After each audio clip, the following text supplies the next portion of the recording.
July 20, quarter to 11 in the morning. So I'm marking this one and check out how quickly this panicle will boot out. I'm curious as to the rate of exertion. Now, if it's well watered, then it would be all out within 7 days. So let's see, will it be 7 days? Yeah, the rice field and manga are toppling. Hopefully we'll harvest next week. It's either a week early or 2 weeks. So next week, today is the last day of the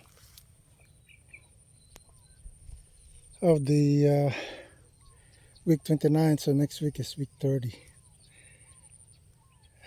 and week 31, week 32 is actually the harvest scheduled. However, we may be a week early or 2 weeks. So the submer is having a error code P0. It basically stopped the submer from working. So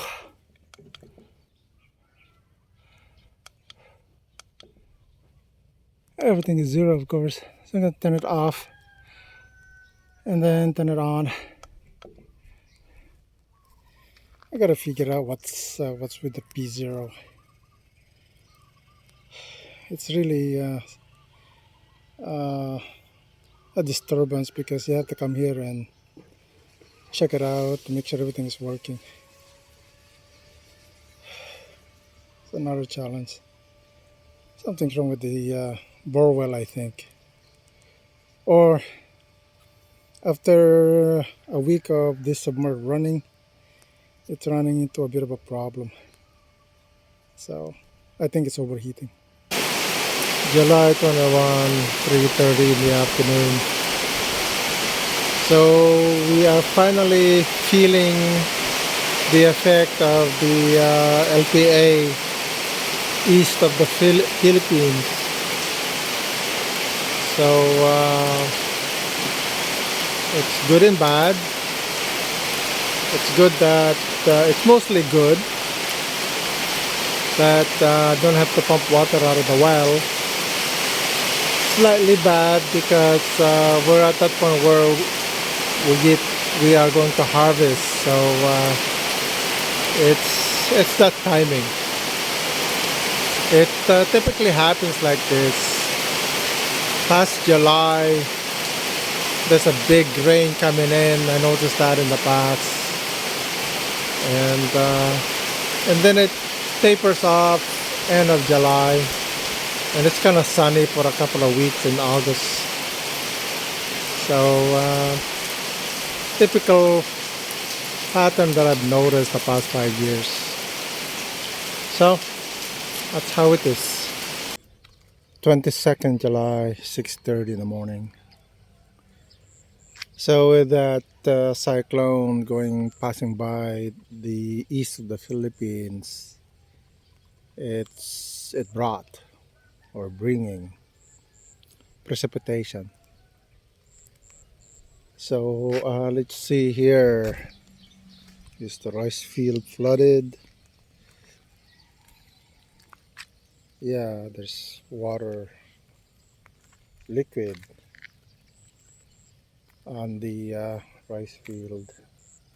Although I've been flooding this rice field using submersible, and it's been running 24/7 because before this cyclone, it's been dry and muggy. So thank the Lord, it brought rain. It's been watching the flood scenario in China. Really sad for them. It's really bad how the flood is affecting them. So I'd mark one of these teller I wanted, out of curiosity, you gotta be always curious, to see the speed of the exertion. So this one, I marked this the 21st. Now it's I think what's the day today? 23rd. So,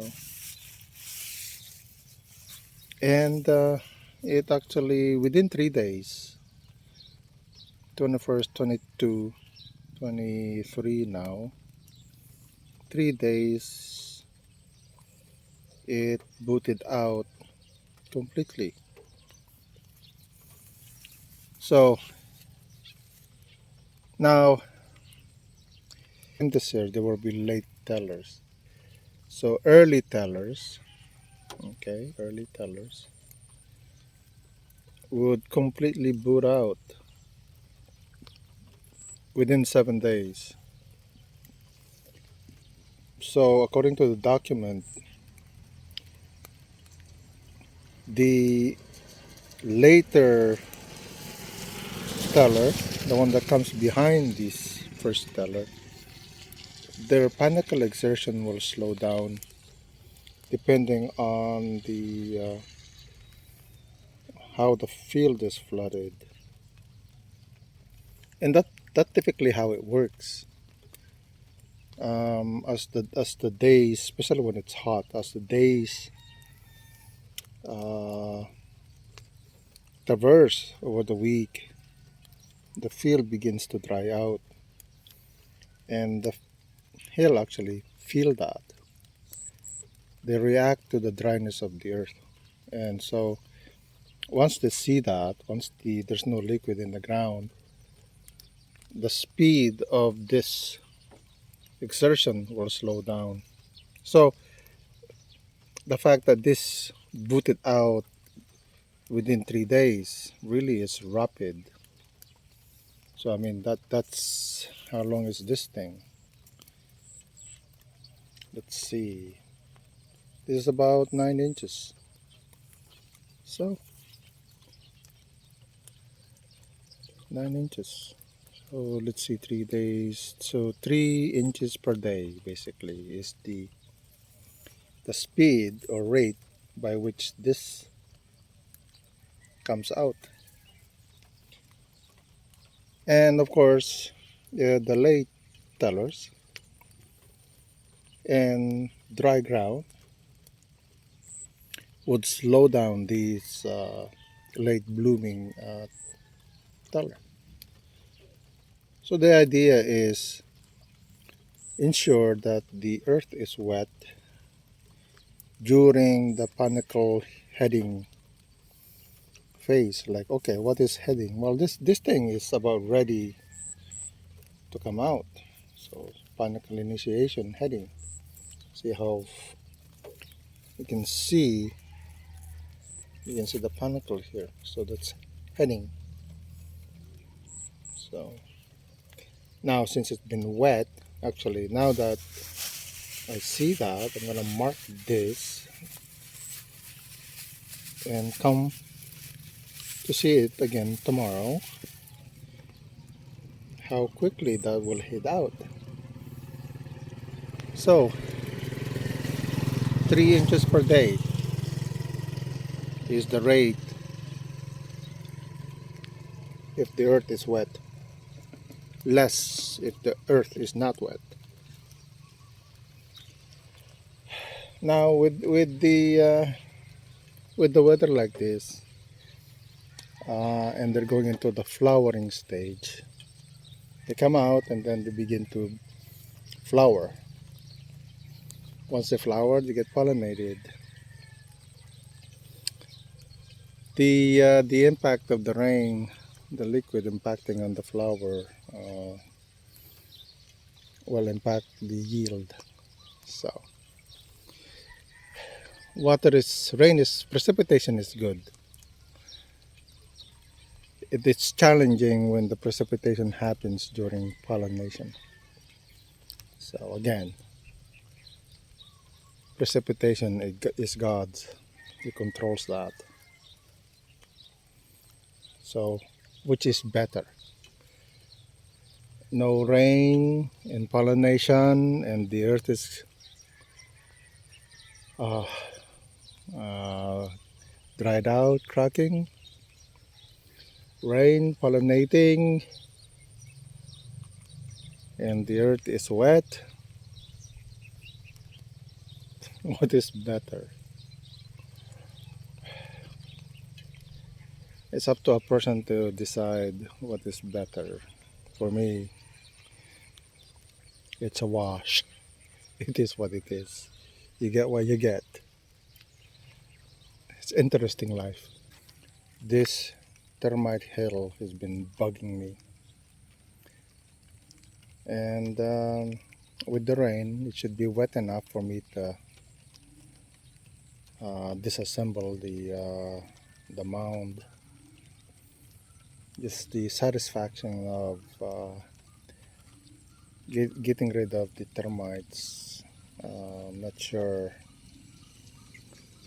whether it's satisfactory, satisfy my physical need to do something.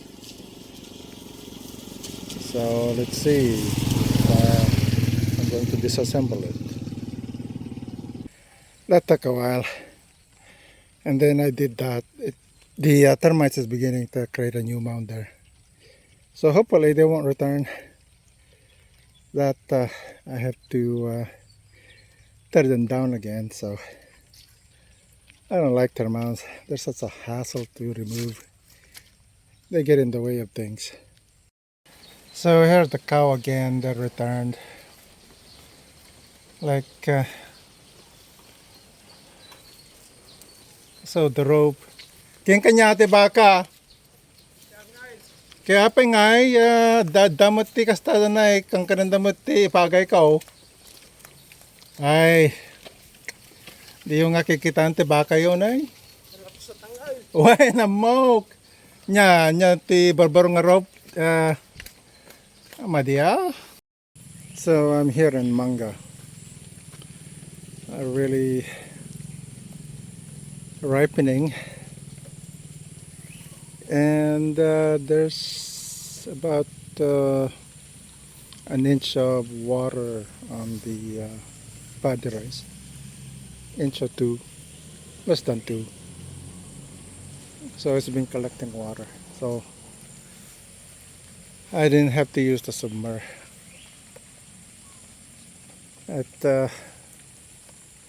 There are pros and cons of using submersible versus diesel. So with the diesel at 60 peso per liter, and the usage of diesel varies from 1 liter per hour to 2.75, 2 and 3/4 liter per hour. So you can the 2 and 3/4 hour per liter per hour is the horsepower is high. The 1 liter per hour is 9 horsepower. The other one's 13 or 12. So you can actually calculate that based on proportional. Uh, so if you want to know what the consumption rate is, and so 1 liter per hour for 9 horsepower diesel engine to 2.75 for 12 or 13 horsepower. So if you go up or down, then you can do proportionality using those 4 values. So the cyclone will be here a while, so I'm just going my rounds. So here it begins to topple. The disadvantage of tall rice are these: rain makes make the ground soft, and a little bit of wind, it would begin to topple these. So that's how it is. What are you gonna do? it actually forces one to decide now it's a time to harvest soon as it actually dries out. So you have to look at the greens, how many more greens are left in the panicle, and then you then trigger a switch and say, well, it's time to harvest because the losses due to these will be higher. Yeah, again, that word point of inflection. When do you trigger the switch to say, okay, it's time to harvest? So this is Mormon. They had the submerged running and I decided to turn it off. The rain, the cyclone will be here for a couple of days as it moves northward. So there should be enough liquid. There should be enough precipitation for the rice to mature to into the ripening stage. The challenges with having neighbors, the fencing just deteriorate, and there are no mitigation plan to fix this deteriorating fencing. And so, just like the one with the cows, the fencing deteriorates, and so it's hard to prevent animals from encroaching into the rice. And similarly here, like last crop. So the thing to do then is, what is one to do then is to rebuild or fix the fencing, improve it so that it lasts a little bit longer than they are. I mean, it's the things are being built is there is no long-term plan for things to be built here, or even a method to service these fencing. There is none of that. People just allow the fence to deteriorate, and what may, it is what it is, and then it is one initiative to actually do something. Otherwise, it's just left to fall apart. It's just quite an interesting observation I'm seeing. It's just the way it is. It requires funding to do something. And what is more important? Fix the fence or food or food on the table? So food on the table is more important than fix it. And I get it. It's just the way it is. I'm planning on repurposing this irrigation. Basically, the irrigation is no longer viable. The original irrigation at the seafood dam, the gate was built in such a way that it limits the amount of outflow from the seafood. And so what the Department of Agriculture has done is to install solar panel, and that would then mitigate the need of this irrigation. Really, that seems to be the solution. Well, not seem, that is the solution now being implemented. So even though I really wanted or needed this irrigation to be active again, it is not viable. The DA is not or unwilling to spend additional budget to make this irrigation or any other irrigation that's not being used. Those those days are done. So the solution then is solar. And solar is good. I think for me solar is temporary because the water underground needs to be replenished. And if there's a drought, how is the water underground being replenished? In fact, how are things being replenished?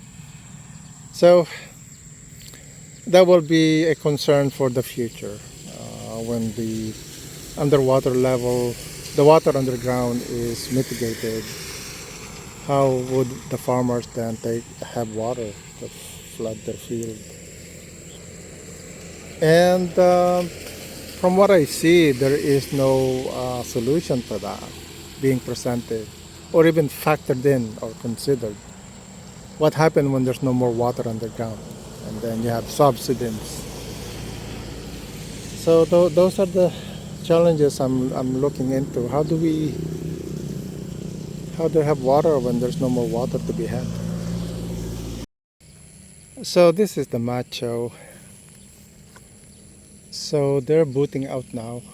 Let's see if we consider this to be week 30. So week 30 plus 6 or 7. So week 37 would be the harvest time. So what is that? Week 37. I have to look into that. So week 30, 8 weeks is 2 months. So it's basically August, September. And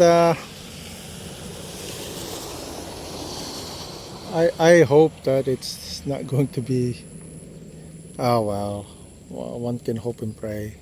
Whatever comes, whether comes or what may, come what may, it's middle September. Yeah, that's how it is. So it's raining, and it's not raining like crazy. It's raining, and it'll be like this for the next 2-3 days. And the challenge with that is that because they're booting and flowering, it will have an impact on yield. So I don't know what the yield will be like for these. It'll be interesting to find out. It'll be interesting. Thanks for watching.